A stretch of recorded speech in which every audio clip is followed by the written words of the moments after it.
Tvíeggja tvíburar eru tvíburar sem verða til úr tveimur eggjum og þar af leiðandi tveimur sáðfrumum. Þegar það verða til tvíeggja tvíburar þá losna bara 2 egg og hvort egg sig er frjóvgað af sitthvorri sáðfrumunni og konan gengur með þessi 2 börn á sama tíma og þau fæðast nokkurn veginn á sama tíma yfirleitt. Þess vegna geta tvíeggja tvíburar verið af sitthvoru kyninu, eineggja tvíburar eru alltaf af sama kyni og því eru tvíeggja tvíburar ekkert endilega nákvæmlega eins, ekkert frekar en hver önnur systkini.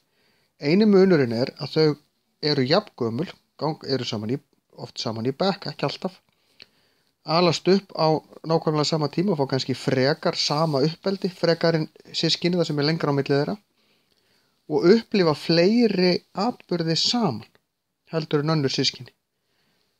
Og þar af leiðandi verður kannski persónuleiki þeirra einhver leyti líkar en hjá öðrum systkinum, en samt ekkert endilega. Tvíeggja tvíburar eru í raun bara eins og hver önnur, alsystkini.